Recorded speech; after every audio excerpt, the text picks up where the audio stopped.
Hey everyone, today I'm going to show you two different ways to save a Word document as a PDF on macOS 26.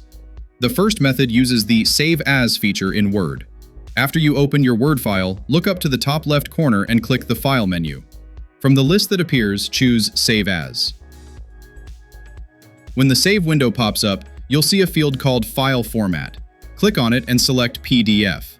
Then choose where you want to save the file, for example the desktop. After that, click Export. And just like that, you've got a PDF created from your Word document. Now let's move on to the second method. This one lets you set a password for your PDF if you want. While you still have your Word file open, click the File menu again. This time choose Print or press Command P. Don't worry, we're not actually printing anything. In the bottom left corner of the print window, you'll see a button called PDF. Click on that.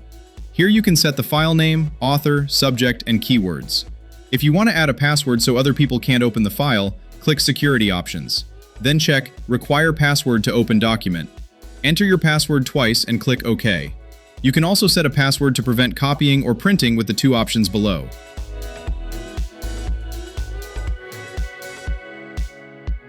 Your exported PDF will now show a little lock icon, indicating that the file is password protected. I hope this video helps you easily convert Word documents to PDF on your Mac.